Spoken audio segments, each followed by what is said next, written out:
Tonight, certainly while the end result is never what you like, there were some victories along the way, and really proud of our team with the character tonight coming out of the locker room in the second half. A team shot 60% on us in the first half, held them to 39% in the second half, had it to 5, and they went on a 13-2 run. They get it back to 16. Essentially, the end result has now been decided. A lot of less character teams would go away, and a loss by 30 tonight. We made another run at them and just kept fighting and scratching and clawing. We challenged them at halftime, and to hold that talented team to 39% shooting in the second half is a victory and something we can build on. Big games by Azare and Nneka, 2 double doubles. Again, moving Azare back to her natural position at the 4 has really been effective for us. She's been in double figures every night, and it just looks more comfortable in her natural position. Her highs in both points and rebounds in a Sparks uniform. Nneka moved into 19th place all time in scoring in league history, passing Lindsay Whalen tonight. Just again, her decorated career, just every night it seems like she's setting another milestone and carrying a big burden with us down in numbers so much this year. So while the end result, there's no moral victories in a professional league, there's a lot of victories tonight for us, and none more than the character that they showed coming out of the locker room.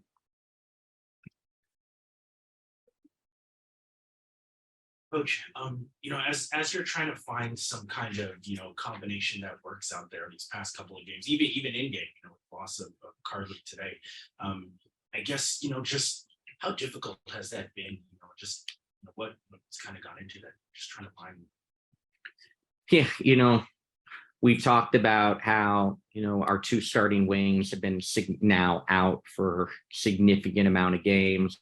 And now Carly, who's probably been the most consistent wing, for us this whole season, and the leader in the entire league in 3-point shooting, goes down with an injury. So, it's just it's a mash unit. So trying to figure out if someone could get hot, someone giving us energy at the defensive end and help us. It's just we're limited on options.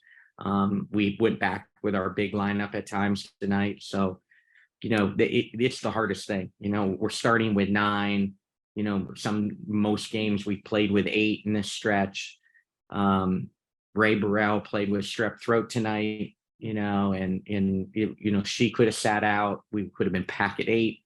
So it's uncanny what's happening to us, and I'm proud of them still. LT. Curt, speaking of Burrell tonight, her Stevens and also Cook, I thought they did a immaculate job in the second half to get you guys back in the game. What impressed you the most about this beat tonight? One of the subtle things within the games within the game, they executed after timeouts really well tonight. They executed on those ATO situations. We ran a play out of a timeout specifically for Ray to get a 3. We executed it. She makes it.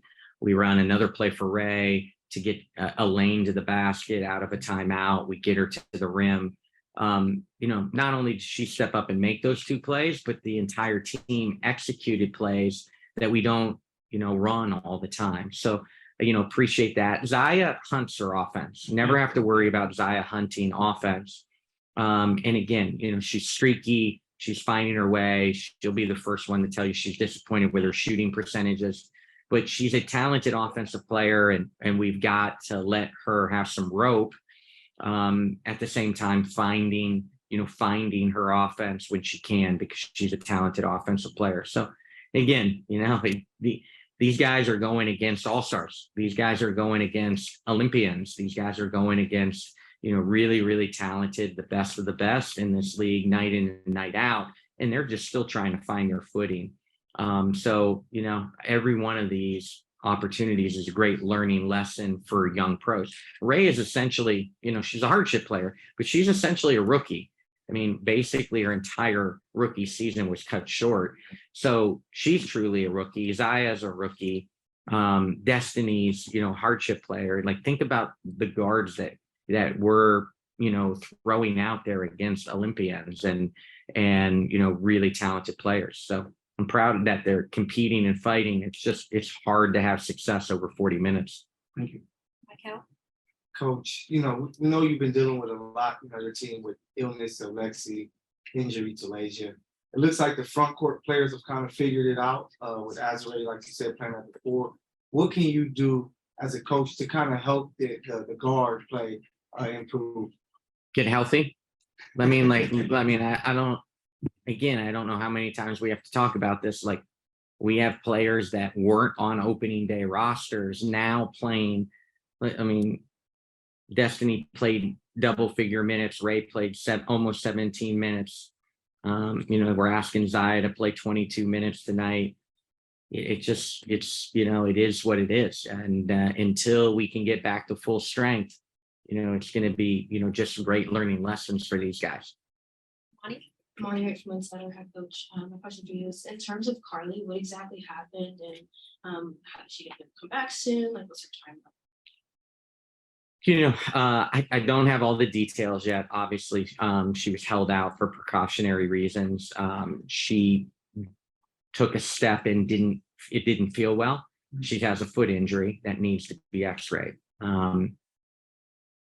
Other than that, we'll have to wait and see the results. Our locker room is concerned. Let me put it that way. John? Coach, before the game, you said that you wanted to see your team compete, especially after losing to this same team by 28 points just a couple of days ago. You kind of talked about it in your opening statement, but how would you grade the way that they competed in this game? Yeah, I thought, the first half certainly, didn't, especially the first quarter. I didn't think that we had the competitiveness to be able to be successful against a team like that. We showed a lot of character and stepped that up the last 3 quarters. But when we were able to regroup at halftime and talk about it, again, we cut it to 5, got the crowd into it. It was a fun moment. They, responded and had a run of their own, but we didn't go away. We kept hanging in there even after that 13-2 run back at us. So, really, really proud. And that was the message afterwards, that they showed a lot of character. They, really showed a togetherness and a toughness, that there was more fight in them. And it was good to see. I think that is something we can really grow from and learn from. Again, we may not all come together this year with everything that we're dealing with, but these moments go a long way 2 or 3 years down the road from now. How do you get that fight in the first quarter? Yeah, I mean, that's the question, right? Like, how we have to be hungry, we have to be ready right from the beginning. And again, that's our challenge right now. And again, our veteran leaders have to be a big part of that. Last question, Fredo. Fredo Cervantes here with Infinity TV. Coach, Zaya has this 3rd game straight. She scored in double digits, and she's looking a little more comfortable out there. I see her teammates out there talking to her all the time. What are you going to maybe talk to her about moving into the second half to try to give her a nice, strong finish for the rookie season? Yeah, I think the same thing that you watch Zaya's career at South Carolina. What was impressive about the senior year wasn't that she was the leading scorer on arguably the best team in the country for most of the year, was her efficiency went up. And again, Zaya can get shots off. Doesn't mean they're always good shots. So, Zaya's learning opportunities is to try to find ways to be efficient at this level. And there's at times when you have to move it, and you wasn't your possession to get a shot instead of taking a bad shot. Again, with NECA on the floor, the post group that we have, especially if we can get Janae back and be a 4-headed monster of post play.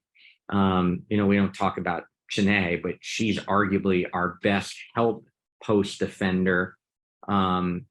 Really intelligent basketball player. So we miss her, but Zaya just needs to move it at times because she can find her offense. And again, you see it, what kind of an offensive spark, she can be off the bench. She can find ways to score.